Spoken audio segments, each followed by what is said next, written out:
accordingly repaired to Baden, where I had the honor of being received by the Grand Duke and Duchess, almost secretly, it is true, but with those proofs of interest and attention which I might have expected from the adopted children of Napoleon. Their conduct was the more meritorious since there were among the individuals of their court and confidential officers certain inveterate enemies of the cause to which I had devoted myself, and who regarded as a kind of political scandal the great interest which the exalted couple evinced towards me. I did not, however, abuse their kindness, for amidst the bustle and gaiety which always prevails at Baden, which was this year remarkably thronged, I lived in perfect retirement and solitude, scarcely ever showing myself, and scrupulously withdrawing from the curiosity so natural to the dissipated and the idle. But this reserve and circumspection procured for me the honor of several interviews with the august individuals above alluded to, in which I enjoyed the inexpressible satisfaction of appreciating the full extent of their affectionate attachment, to whom I had devoted myself. One of these interviews, from the singular circumstances under which it took place, would form a good incident for a romance. However, I shall say nothing of it for many reasons. I am forced to be brief and must pass rapidly over many circumstances, not only on account of the difficulty I feel in dictating, but also through the fear of exhausting the patience of my readers. On taking my leave of the worthy Grand Duke, I requested that he would permit me to remain in his states, and I determined on fixing my residence at Mannheim. I made the choice of this place because, like Frankfurt, it afforded every desirable advantage for the continuance of my correspondence, while it presented none of the inconveniences of the latter city, which, from circumstances of a very delicate nature, I was anxious to avoid. I seldom went out, and I did not abuse my liberty any more than I had done in the time of the Prussian commissioner, but I thought it my duty to receive everyone who came to see me. I was perfectly aware that I should be likely to encounter enemies in the disguise of France, but I also knew that there were many persons of all classes who frequently came from a distance for the purpose of seeing me, and who were guided by sincere sentiment. But could I, for the sake of avoiding one betrayer, run the risk of wounding many honest hearts who, amidst their sorrow and regret, hoped to obtain from me a few words of satisfaction and consolation? During my stay at Mannheim, it would be difficult to imagine the singular questions that were put to me, and the hints and insinuations of every kind that were thrown out to me. One proposed to execute my most secret, hazardous, and remote commissions. Another offered to become my mediator with distinguished and hostile individuals, and a third assured me that he would go in disguise to Parma and deliver all my packets to the Empress Maria Louise in person. In short, I know not what plans were suggested to me. I several times received from natives of different countries proposals for effecting Napoleon's escape. Some were excited by enthusiasm, some by speculation, and others were no doubt contriving snares, for the crime of instigation is now boldly and universally resorted to. Fortunately, my guarantee was that I had nothing to conceal. I possessed no secret, therefore I could only express hopes and wishes in reply to all I heard, and certainly in the avowed situation in which I stood, the reports might have been made from my conversation could convey no novel information. Accordingly, nothing of an unpleasant nature occurred. By making choice of Mannheim, which is a retired place, and where I lived as privately as possible, I obviated most of the inconveniences I had met with at Frankfurt, which was the resort of schemers and intriguers of every description. I also proved to those who were interested in observing me that I was a stranger to all secret designs. The period fixed for the meeting of the Congress of Aix-la-Chapelle was now approaching, and I formed the highest hopes in this august assemblage. These hopes were shared by every generous heart, for who could have imagined that the sovereigns of Europe would have shown themselves insensible to the misery of Napoleon, whom each individually had so long treated as a friend, a brother, or a son? particularly when they should receive a correct and faithful account of the situation in which he was placed. I had made every necessary preparation, being determined that they should be assailed by entreaties and surrounded by information. I wrote to Maria Louisa, and I was charged to present to the sovereigns a letter from Madame Mère, all the other relations of the emperor having undertaken to act for themselves. I carefully collected for each of the sovereigns all the authentic documents existing and drew up a note on the subject, enclosed in the letter addressed to themselves. I did not even neglect Lord Castlereagh, to whom I thought it requisite to make the communication in his quality of representative of the King of England. I shall insert these documents, hoping that the reader will pardon the many repetitions that occur in them. They all relate to one and the same subject. This subject is reduced to its simplest expression. This circle is limited, and a recurrence to the same topic is unavoidable. To the Empress Maria Louisa, Madame, on my return from the place where your husband is perishing, what a tale of misery could I not unfold to you? But you are his wife, the mother of his son. What then can I say that will appeal to you more forcibly than the feelings that must naturally arise in your heart? I think it my duty to inform your majesty that I intend, at the approaching assemblage of the allied sovereigns, to lay at their feet my humble supplications for a mitigation of the misery and cruel sufferings which are inflicted in their name, and which cannot be adequately conceived except by a servant so devoted as I am, or a relative so near as yourself. But, Madame, what can be my claims when compared with the sacred and all-powerful rights of your majesty, which are held in veneration all over the world? Day then, madam, to exercise those rights, and posterity history, which consecrate crowns, will encircle your brow with a diadem as imperishable as your elevation of character, which subdues your gentle virtues, which delight the heart. Countess Cazes. Madame Mère to the allied sovereigns at Aix-la-Chapelle. Sires, a mother afflicted beyond all expression has long cherished the hope that the meeting of your imperial and royal majesties will afford some alleviation of her distress. The prolonged captivity of the Emperor Napoleon gives occasion for appealing to you. It is impossible but that your magnanimity, your power, and the recollection of past events should induce your imperial and royal majesties to interest yourselves for the deliverance of a prince who has had so great a share in your regard and even in your friendship. Would you suffer to perish in miserable exile a sovereign who, relying on the magnanimity of his enemy, threw himself into his power? My son might have demanded an asylum from the emperor, his father-in-law. He might have consigned himself to the generosity of the Emperor Alexander, to whom he was once the friend. He might have taken refuge with his Prussian Majesty, who in that case would no doubt have recollected his old alliance. Should England punish him for the confidence which he reposed in her? The Emperor Napoleon is no longer to be feared. He is infirm, and even if he were in the full enjoyment of health and had the means which Providence once placed in his hands, he abhors civil war.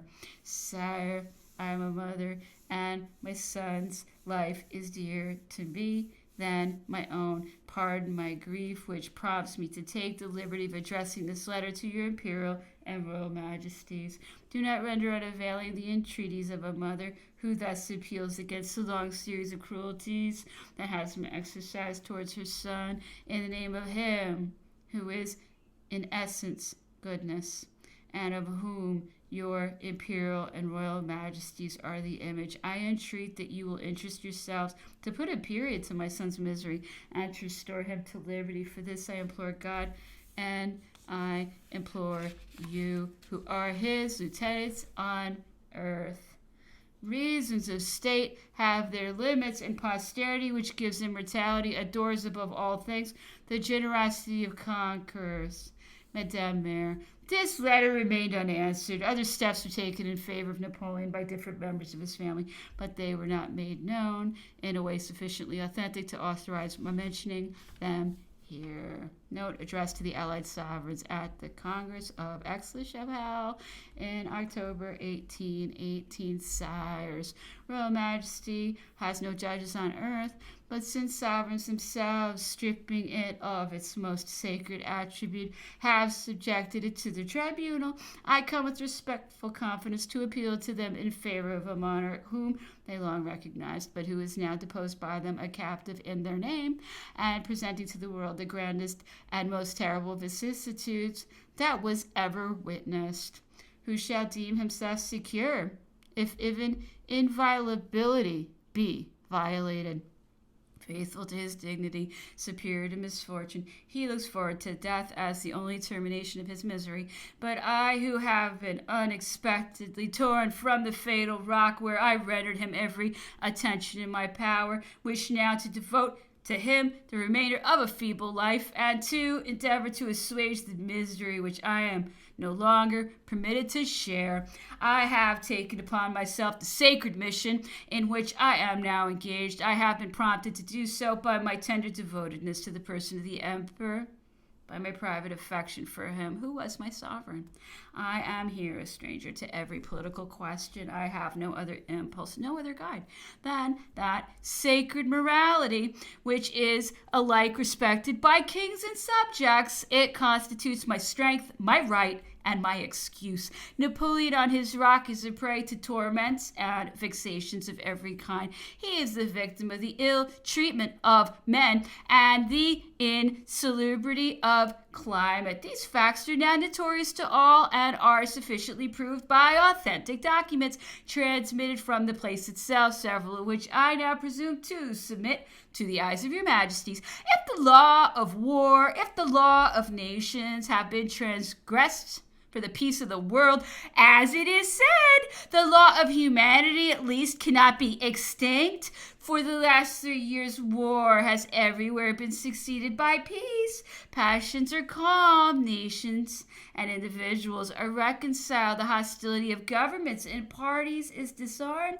The common law of nations has resumed its sway. One man alone is excluded from these benefits. He alone is still without the pale of human law. He is exiled to a barren rock, exposed to an unhealthy climate, doomed to the misery of a lingering death, and is the daily victim of hatred and insult. When will there be an end to this extraordinary persecution? If he be doomed to live, this extraordinary treatment is too cruel, and surely it is still more barbarous if he be doomed to die. What is his crime? By whom has he been tried? By what tribunal? Who are his judges? Where is the right to pronounce sentence on him? Will it be said that the only guarantee, the only security against him are imprisonment, chains, and death? Will it be said that his acts, his promises, and his oaths are not to be trusted? Will his return from the Isle of Elba be mentioned as an instance of his bad faith? But at Elba he was a sovereign. Engagements had been entered into with him and had not been kept. Now, by quitting the continent, he has resigned all sovereignty and declared his political career to be at an end. In case it's now entirely altered, if the sacrifice of his life can alone appease hatred and put a period to alarm, why not inflict death openly? These are his own words. A speedy death, though not more just, would have been more humane and less odious. It would be a favor. This is what he has himself repeatedly said and written. Who can deny the justice of the remark? What sufficient motives can still be maintained in justification of such intolerable treatment? Is it wished to punish his past invasions? But the invaded countries have forgotten their resentment in the triumph of victory, and they are now silent. Is it wished to make reprisals? But Napoleon was a conqueror, and did he act thus? What was his conduct at Austerlitz, at the bivouac of Moravia, at Vienna, at Tilsit, at the conferences of Dresden? Let him be viewed even in that circumstance in which history will have the most difficulty in defending him. Charles IV, when a captive in the hands of Napoleon, had his choice of residing either at Compiègne, Marseille, or Rome, always maintaining the dignity of a king. Ferdinand at Valence was surrounded by all the attention and respect he could wish. A prince who disputed the throne with the emperor fell into his hands. What use did Napoleon make of his victory? The immediate release of the prisoner attested to his magnanimity. And history will compare this act with the indignities that are heaped upon the emperor. Is it intended to renew for Napoleon the ostracism of the ancients? But the ancients, if they banished from among them the talents which they had reason to fear, did not sacrifice the victim. They did not transport him to another hemisphere, to a desert rock and a burning climate. They did not at least render nature chargeable with the crime which, in the present case, it would seem human hands dare not execute. Finally, it is feared that even the emperor's name would have too powerful an influence in Europe. May not his enemies defeat their own ends? Persecution always excites interest, always moves the great mass of people who are invariably generous. If it be wished to create partisans, it is sufficient to make martyrs. Where then is the necessity for these extraordinary and singular measures? Why thus violate at once the code of nations, the code of sovereigns, and the code of private men? Among civilized nations, fury is disarmed before a fallen enemy who is respected even among savages, particularly when he trusts to good faith. Why then persist in opposing the demands of humanity, justice, religion, morality, policy, and all the laws of civilization? Why not rather yield to the dictates of generosity, glory, and true interest? The examples of kings doomed to misery and death have always been condemned by history. They are recollected with horror by subjects and with dread by sovereigns. Since my removal from St. Helena, I do not personally know what changes may have taken place in the treatment of the Emperor Napoleon, but before my departure it was intolerable, both as regarded his personal dignity and his moral and physical existence. Have those modifications at length been made which his servants so long and vainly solicited? But the deadly influence of the climate and all the horrors of the place of banishment cannot be changed. These circumstances in themselves suffice to poison all the sources of life. There is no dungeon in Europe that would not be preferable to Longwood, and there is no human being, whatever might be his vigor of body and strength of mind, who could, under such circumstances, long resist the effects of so terrible a prison. The victim is already seized with a disease that must infallibly, in a very short time, hurry him to his grave. The faculty have candidly pronounced this opinion, and in the anguish of my heart, I presume to report it to your majesties, trusting that your humanity and high wisdom will suggest a remedy. Surely, I cannot be accused of a want of respect and devotedness to sovereignty. The testimonies which my life presents are my guarantee for now presuming to address your majesties as the consciousness of your interests, dignity, and glory is the guarantee of my hopes and wishes. Council's causes. Letter to His Majesty the Emperor of Austria, enclosing the above note, addressed to the Emperor himself. Sire, on the 10th of February last, I presume to lay at your Majesty's feet the wishes and entreaties of a faithful servant in favor of his master. I hope your Majesty will forgive my perseverance, which may perhaps have the appearance of importunity. I now venture to lay before you another note in favor of him who was your brother and whom you made your son. I take the liberty of accompanying this note with some authentic documents. Sire, my hopes and my apology rest on the many excellent virtues for which your Majesty is distinguished. Europe acknowledges and proclaims you to be the most sincere, moral, humane, and religious of men, and yet it is in your name that the tortures of a lingering death are inflicted on him to whom you gave the hand of your beloved daughter, whom your own choice and religion have made your son. Ah, sire, tremble lest his blood-stained coat should be presented to you. And when the day of eternal judgment shall arrive, when the supreme judge of men and things, pronouncing his terrible decrees, shall ask, "What have you done with your son? Why did you separate the husband from the wife? How durst you disunite those who had been joined and blessed in my name? I might award victory to whom I pleased, but none could take advantage of that victory to abuse my holy laws. without incurring my anger. But, sire, I say no more. Perhaps I've already gone too far. I crave your majesty's forgiveness.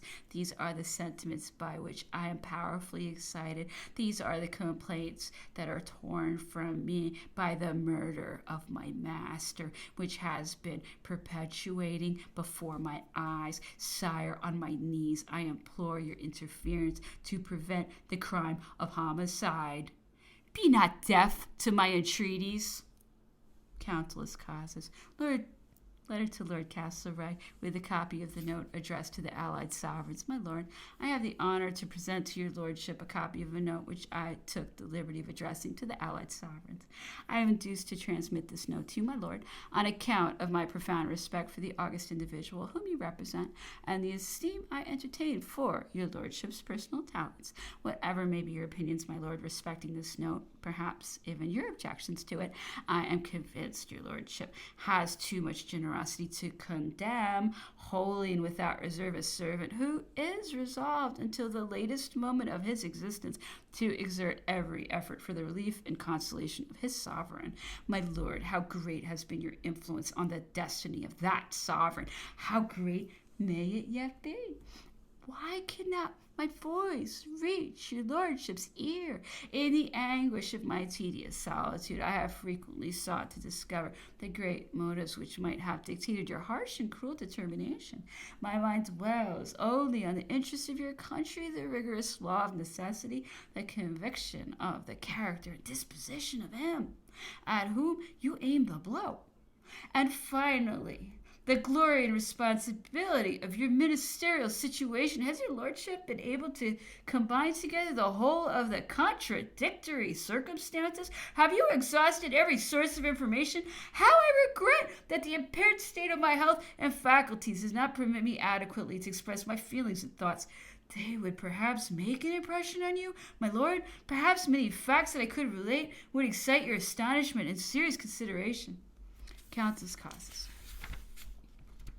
The period of the meeting of the Congress having arrived, I went to Frankfurt and happened to reach that place in the very day in which the Emperor Alexander made his entry. This was no doubt a very favorable opportunity to solicit the favor being presented to that sovereign, and his well-known affability, the facility with which he grants admission into his presence, and perhaps also the peculiar circumstances relating to me, were so many encouragements to the hope of easily obtaining an audience, and I was consequently strongly advised by everybody to attempt it.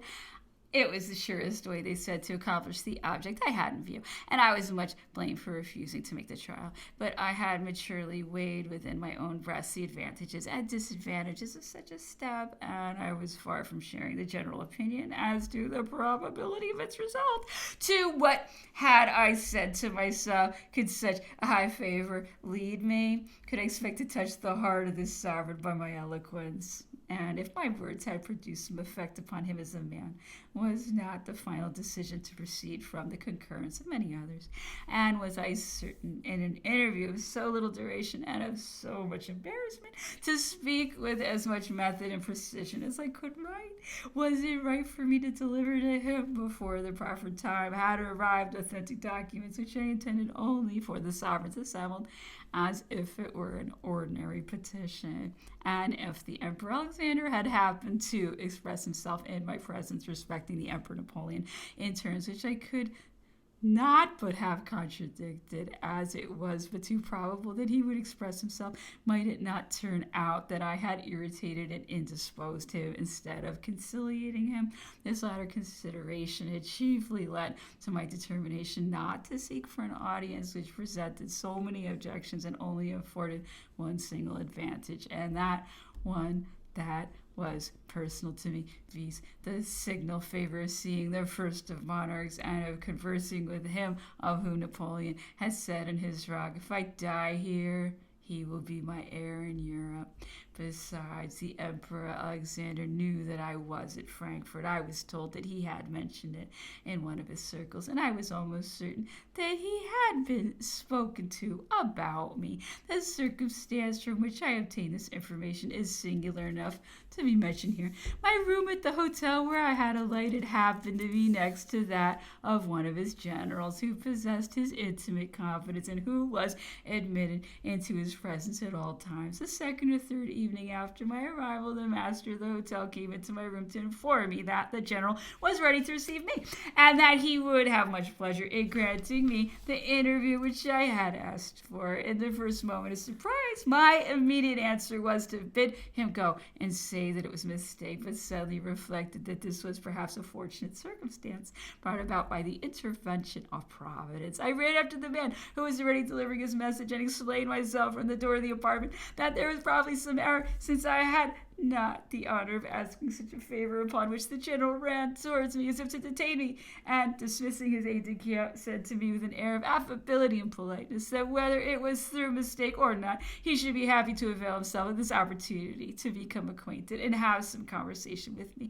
And we then had a very long conversation together, and, as it will be easily believed, wholly relating to St. Helena.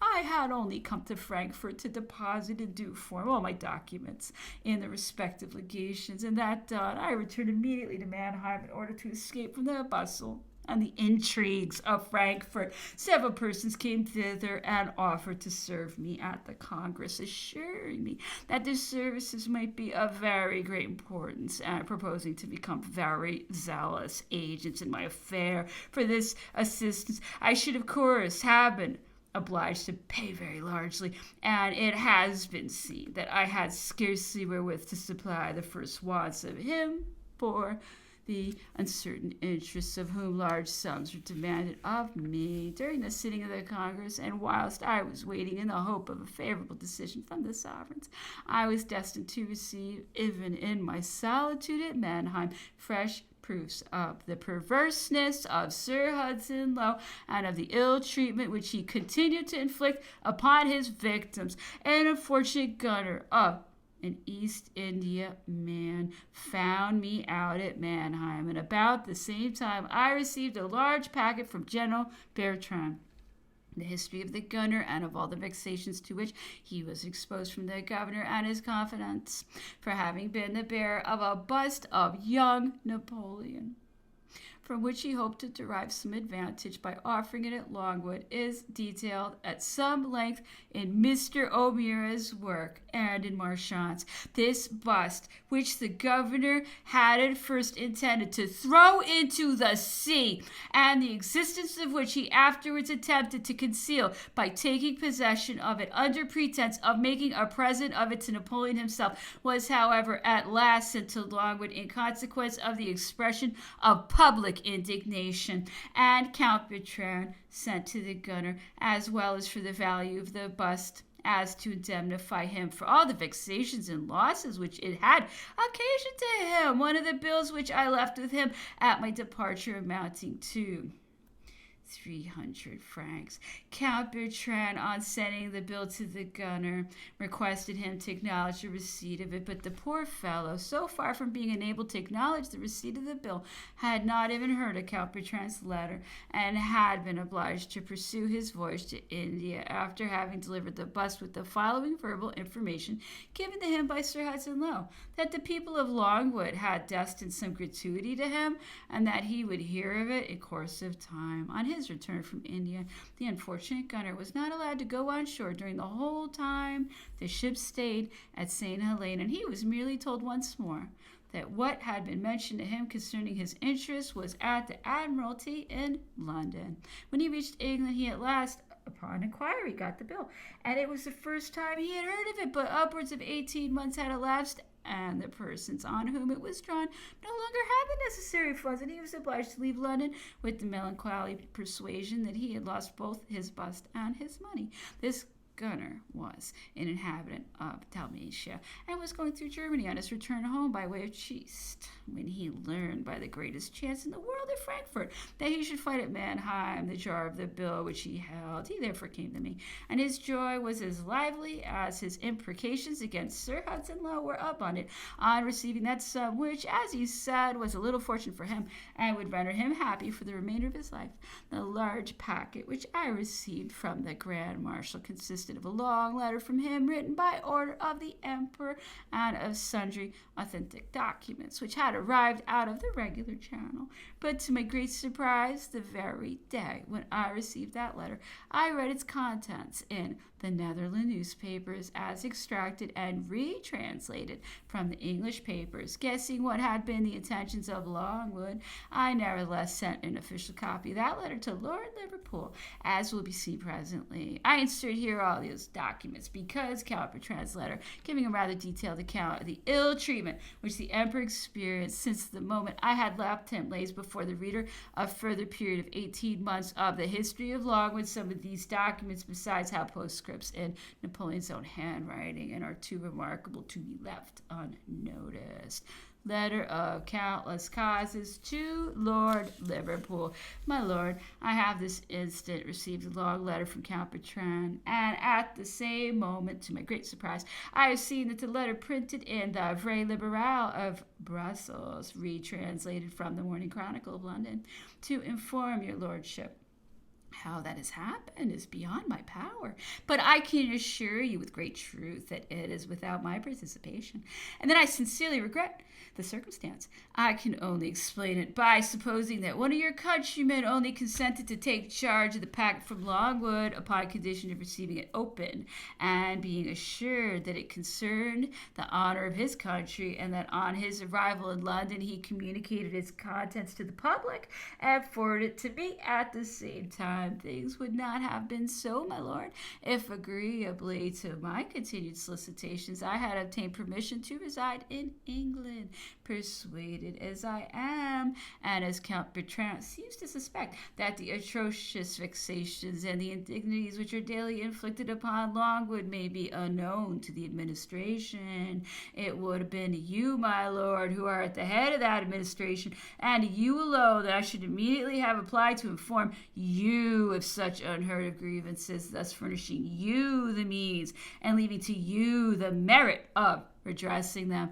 I entreat your lordship to believe that it would have been only after I had in vain exhausted every step required by decorum, after I had in vain applied in the order of their rank to the different authorities, that I should have adopted the extreme measure of addressing myself at last to public opinion, which will only be appealed to and pronounced in the last instance. I gave a proof of this disposition, my lord, when after 8 months of absolute silence on the part of Lord Bathurst to the statement which I addressed to his lordship of various grievances of which I had the honor of asking redress at his hands, and which I should at least have been justified in publishing, I did not, however, do so until some ill-timed observations of one of your members of the House of Commons rendered it a matter of positive necessity. I gave proof of it, my lord, at the period of the earnest entreaties which my heart prompted me to make at Aix-la-Chapelle, when I carefully transmitted to Lord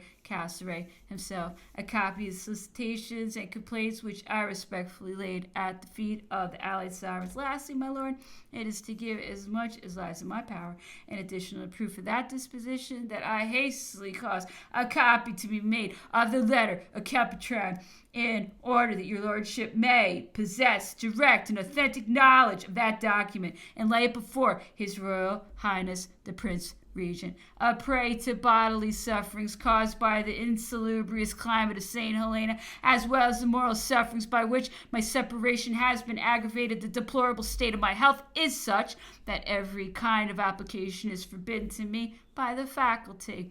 I cannot therefore add anything to the letter of which I have the honor of addressing you a copy. Besides, what commentary could equal the bare recital of the facts which it contains? I have the honor to be, with the highest consideration,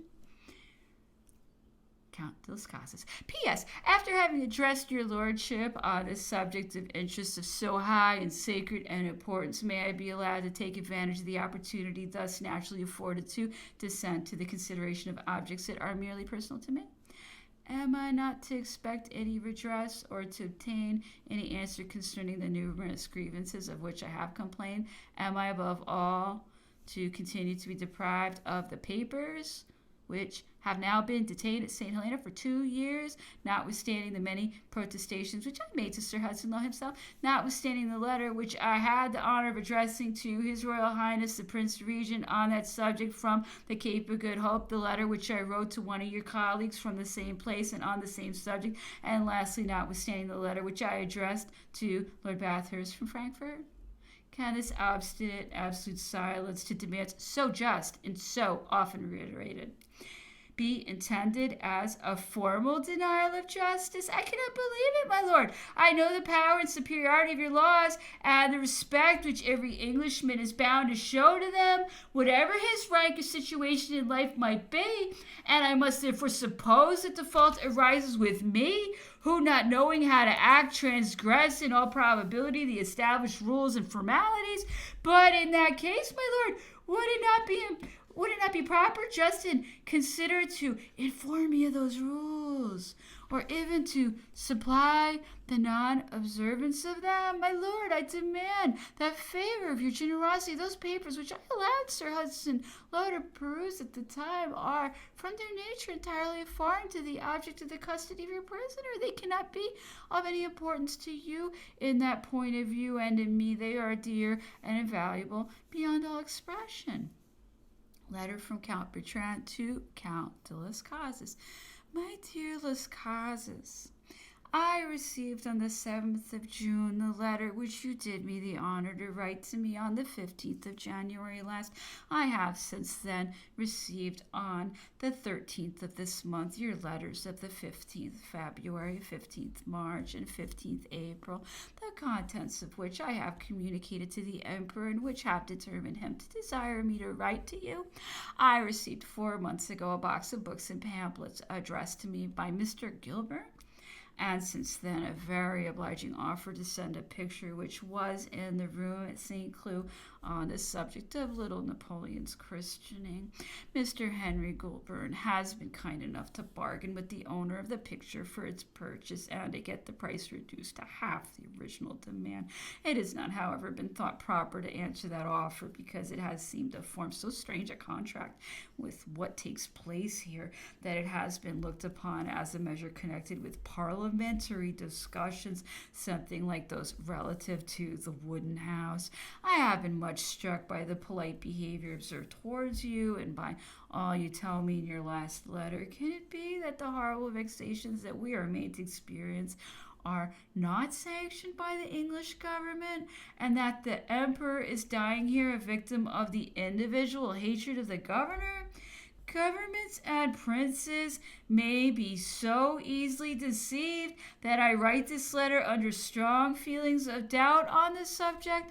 Things are much altered since your departure in 1817, and in this year 1818 the vexations to which the Emperor has been exposed are such that they must be considered as an attempt against his life. You will judge by the detail. You must have read in the papers of March some observations upon the speech of Lord Bathurst, but things have grown considerably worse since then, and the hatred of the governor of this island has known no bounds.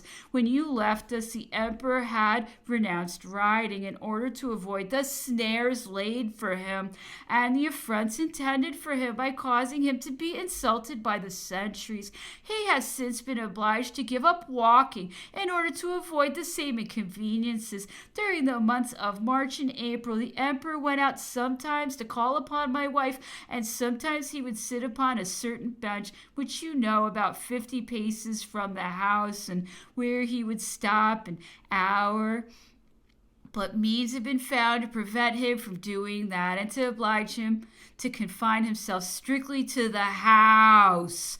They knew that this was not very difficult. A soldier of the 66th Regiment was placed as gardener, and a sergeant had been stationed at my house. Both were very useful, either in rooting out weeds which might poison the air, for no garden can exist in such a situation, or in repairing the house, which is in a ruinous state and admits water whenever it rains. That arrangement appears very rational, but the governor had invested these two soldiers with the right to stop whomsoever they thought proper, even at the doors and under the very windows of the emperor. From that moment he has not stirred out of the house, and 100 days have now elapsed since he has even put his head outside of a window. This climate, this horrible want of exercise, added to the badness of the habitation, have affected his health to that degree that you would not recognize him. Since the end of September 1817, he has had the first symptoms of chronic hepatitis, which, as you know, is mortal in this country.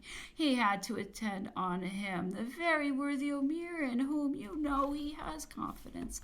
But in the month of April, at the moment when he was most in want of his cares, Sir Hudson Lowe obliged him to tender his resignation, wishing to force the emperor to have Baxter, whom you also know. The emperor has refused to see any doctor from the 10th of April to the 10th of May. He had none. At last the Russian and Austrian commissioners, indignant at this treatment, informed the governor that if the emperor were to die under these circumstances, they themselves should not know what to say, should an opinion prevail in Europe that he had been murdered. This seems to have determined the governor to reinstate the doctor, but he has subjected him to every species of ill treatment. He attempted to get him expelled from the mess of the 66th Regiment, and as these brave officers refused to share in so arbitrary an act, he himself caused an order to be given to the doctor through the colonel to cease to dine with the officers of the 66th. He has written to London, and it is probable that O'Meara will be sent away. The emperor will not, however, receive any other doctor, and if the Prince Regent or Lord Liverpool do not take cognizance of the fact, he will die here of his disease, deprived of even the assistance of his physician. The emperor has, however, been very ill for the last 2 months. He rises at 11 o'clock in the morning and goes to bed again at 2 p.m. A few days ago, he experienced a very violent crisis produced by the mercury, which Dr. O'Meara administered to him for a pain in the liver. Dr. O'Meara was alarmed at his responsibility and proposed to me to send for Mr. Baxter and the surgeon of the Conqueror. They are the first two medical men here. You know the dislike which the emperor had to Mr. Baxter, founded upon his having been formerly staff surgeon of the Italian division commanded by Sir Hudson Lowe. That dislike has much increased since, in consequence of his having lent himself from October 1817 to March 1818 to the production of bulletins filled with falsehoods, and which have deceived his government and all Europe. But the emperor did not see any inconvenience in O'Meara's calling in Mr. Stokoe, although he did not much like it, and that gentleman consequently came to Longwood at 3 o'clock in the afternoon of the same day, but would not go into the emperor's apartment, fearing lest he should compromise his responsibility and lose his situation obtained after 40 years' service. That appeared to me so extraordinary that I would not believe it. I therefore spoke to him, and he expressed his regret at not being able to comply with our wishes, for he is a very respectable man. His refusal is, however, easily explained. It proceeded from a hint that had been given to him in the same manner as had been done to Cole, the banker, whom you know. After some money matters to settle with him, I sent for him, but on arriving at my house, he declared that he could not speak to me but in presence of the officer on duty, because he should be ruined if he did. Of course I refused. The same thing happened a few days since with Mr. Fowler, arrived from England, with whom I had an account to settle of a few £100 for clothes ordered in London. It is true that you are not acquainted with the situation in which we are now placed, and which cannot be compared to what it was in your time. It was even then sufficiently unpleasant, and knowing the emperor as you do, you ought to have strenuously opposed the idea of any member of his family coming out here. bitter. The spectacle of the humiliations, the vexations, and the hatred to which he is exposed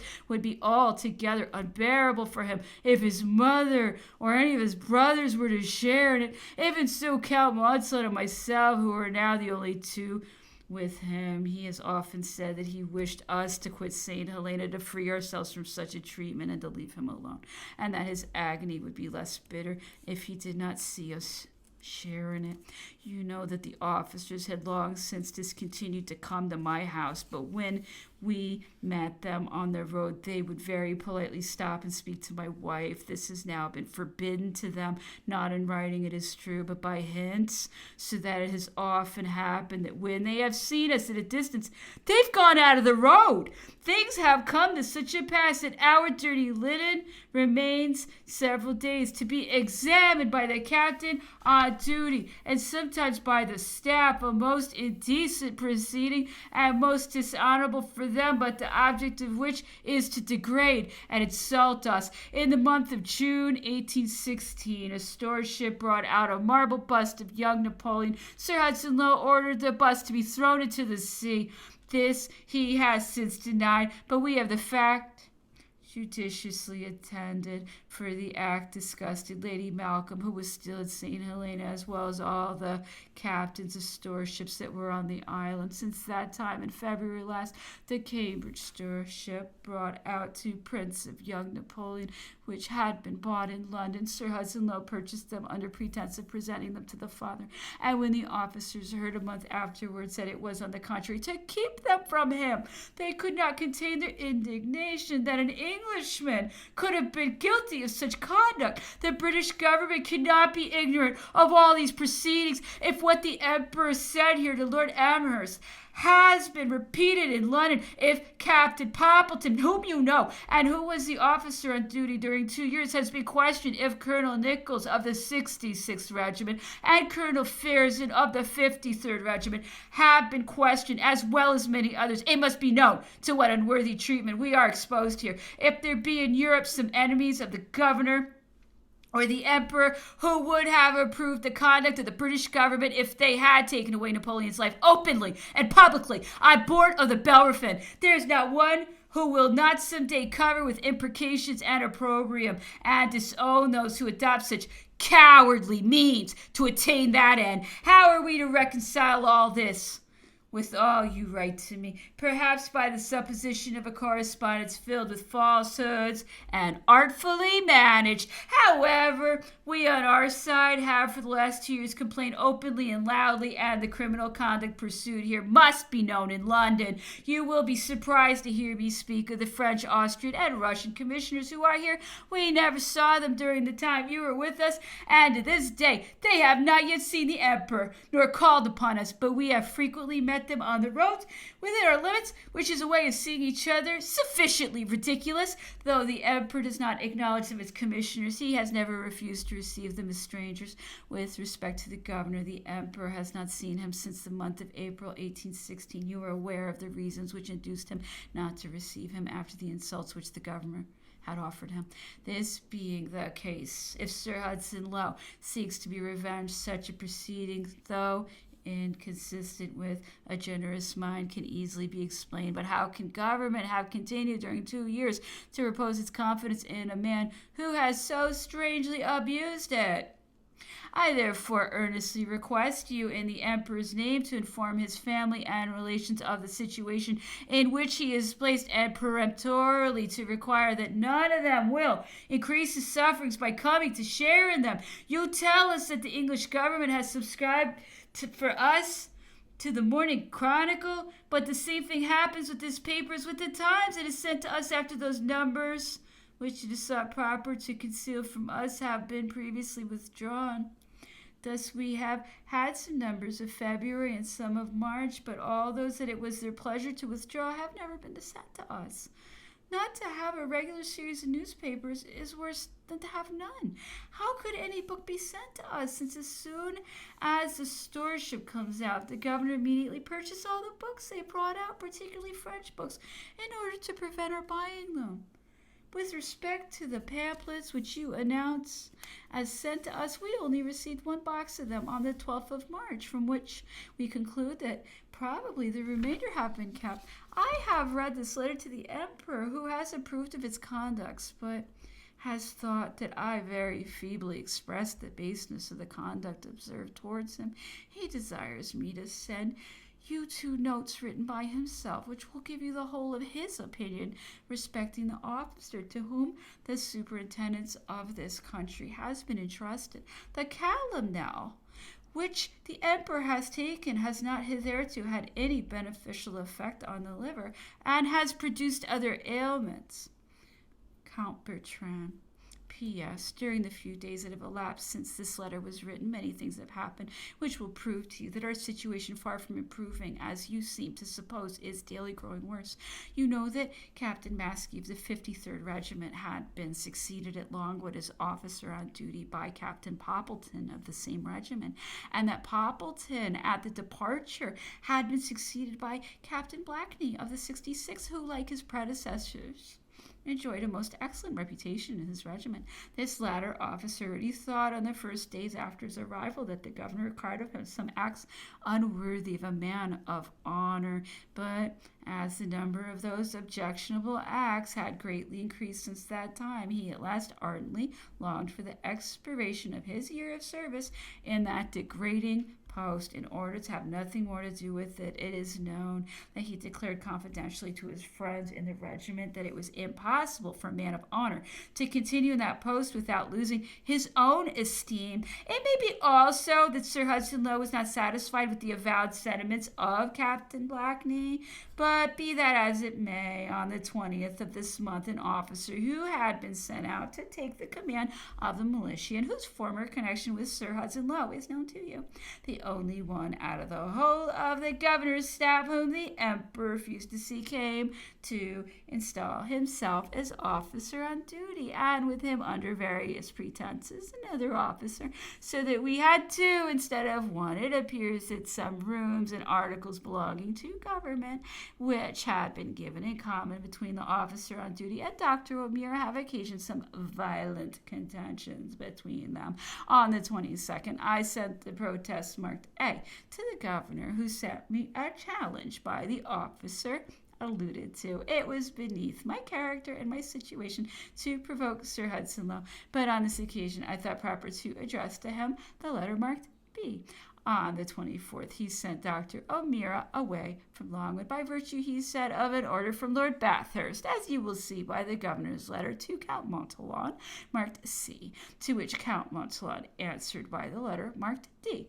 Dr. O'Meara, you know, was attached to the emperor instead of his own physician by a decision of the council, and in consequence of a special demand to that effect addressed by me to Admiral Keith. He could not therefore be taken away from the emperor, but by an order in council. If such an order exists, why are we not made acquainted with it? Certainly neither the council nor Lord Bathurst would have removed from the emperor the physician of his own choice without having previously supplied his place by another in whom the emperor had confidence. They would have felt the responsibility attached to such a step, but if there had been an order in council, it would not justify the governor, for that order, given under ordinary circumstances, could not be carried into execution at the moment when the emperor was seriously indisposed. It never can have been intended that his physician should be taken from him in the midst of his attendance in the case of a disease of so serious a nature, and which threatens his existence, particularly as since the month of April it has been demanded, as if it were intended to take Dr. O'Meara away from him. Another physician should be sent out from Europe in his stead, in whom the emperor should have confidence. The answer to this demand must arrive before 3 months are elapsed. Bertrand.